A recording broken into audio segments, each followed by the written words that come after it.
Mengawali perjalanan di kota Turin atau Torino, saya mengunjungi gereja yang sangat terkenal dan berada di atas kota Torino, tepatnya di bukit yang letaknya 672 meter di atas permukaan laut. Namanya Basilika di Superga.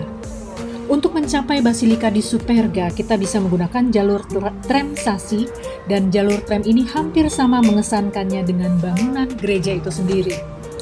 Jalur tram yang curam ini terletak di pinggir Torino dan pertama kali dipasang pada tahun 1880-an.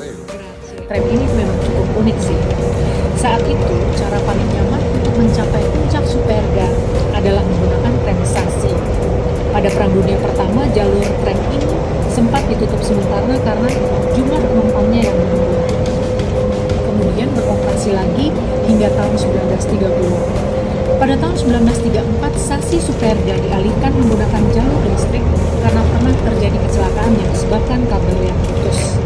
Sampai saat ini, Sassi Superga tetap digunakan menggunakan perlengkapan yang baru dan aman.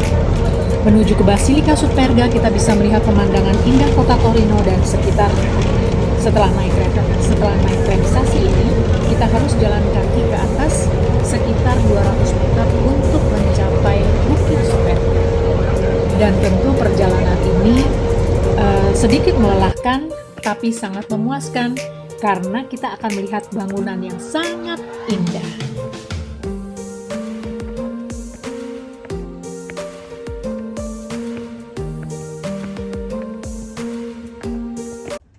Basilika Superga adalah gedung gereja yang tua yang dibangun dengan segala kemegahannya di atas bukit. Untuk menuju ke sana, seperti yang tadi kita lihat, kita harus naik Sassi atau kereta yang sangat kuno. Itu setelah kita naik kereta, kita harus jalan lagi ke atas dan memang sangat melelahkan. Tetapi kita akan melihat sebuah bangunan yang megah dengan penuh cerita sejarah yang sangat bagus dan yuk kita lihat. Cerita Basilika di Superga dimulai sekitar tahun 1706, ketika itu Torino dikepung tentara Prancis dan Spanyol. Raja Torino, Raja Amadeus II dari keluarga Savoia, berjanji akan membangun sebuah basilika jika Torino diselamatkan dari pengepungan tersebut. Dan memang setelah Torino terlepas dari kepungan itu, Raja Amadeus memenuhi janjinya. Basilika ini dibangun untuk menghormati Santa Perawan Maria, dan Raja Amadeus melalui arsiteknya yang bernama Filippo Juvara membangun gereja ini sekaligus juga untuk tempat tinggal dan pemakaman keluarganya. Gereja yang besar dan megah ini memiliki pelataran yang sangat luas, dan dari sini kita bisa melihat pemandangan kota Torino dan sungai Po yang sangat indah. Memang sih pemandangan di luar sangat bagus, tapi sayangnya pada saat ini saya tidak bisa masuk ke dalam karena ketika kami datang, gereja sedang ditutup untuk umum. Tetapi melihat pemandangan dari luar dan gedung gereja yang begitu megah, saya yakin pasti di dalam juga banyak sekali hal-hal yang menarik yang dapat kita lihat dan saksikan. Dan dari atas Bukit Superga, kita bisa melihat banyak sekali pemandangan yang indah.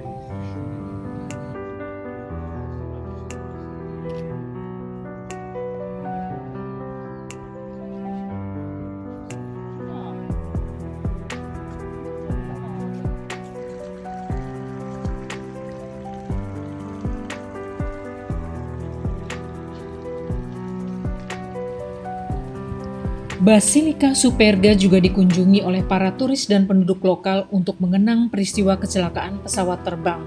Kecelakaan pesawat yang menewaskan seluruh pemain, pelatih, dan ofisial bola FC Torino. Sebagian besar pemain FC Torino juga adalah pemain tim nasional Italia. Pesawat yang terbang dari Lisbon pada tanggal 4 Mei 1949 itu jatuh tepat di belakang Basilika. Peristiwa sedih ini kemudian dikenang oleh seluruh fans FC Torino dengan mengunjunginya setiap tanggal 4 Mei. Sampai sekarang kalau kita jalan ke belakang Basilika dan melihat banyak penduduk lokal, khususnya fans FC Torino, kita akan merasakan suasana yang sangat mengharukan.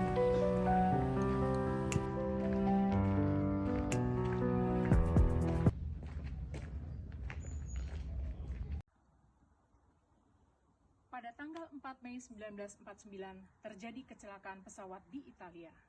Kecelakaan yang menewaskan 31 tim Grande Torino yang diantaranya adalah 18 orang pemain nasional Italia.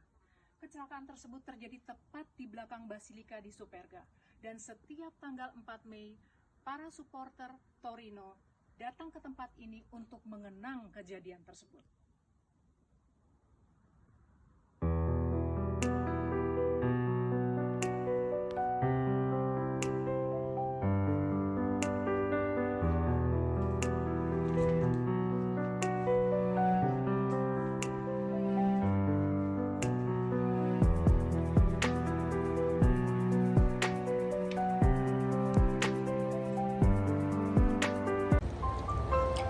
Dari Bukit Superga, yuk kita turun lagi ke kota Torino, dan saya mau mengajak kalian untuk mengunjungi sebuah katedral yang megah dan unik, namanya Duomo di San Giovanni Battista. Waktu saya tiba di Katedral San Giovanni, banyak anak-anak sekolah yang sedang belajar sejarah mengunjungi tempat ini.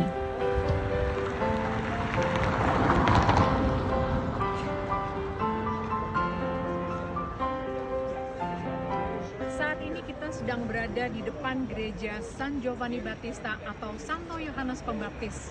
Gereja yang didirikan antara tahun 1491 sampai 1498 ini adalah sebuah gereja yang unik dan antik. Gereja dari Roman Katolik mempunyai ciri khas yang sangat terkenal. Di dalam gedung gereja ini terdapat kain kafan Yesus. Seperti apa kondisi gereja Santo Yohanes Pembaptis dan kondisi kain kafan Yesus? Yuk kita lihat ke dalam.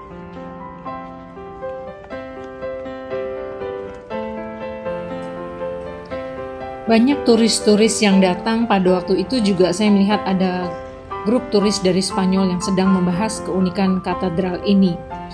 Selain kain kafan Yesus, terdapat juga museum dan juga kita bisa melihat tower lonceng yang cantik dan antik. Dan ternyata arsitek yang merenovasi gereja ini, yang pada saat itu direnovasi pada abad ke-17, adalah Filippo Juvara juga. Teman-teman tahu bahwa tadi kita melihat Basilika di Superga dirancang oleh Filippo Juvara. Ternyata arsiteknya adalah arsitek yang sama.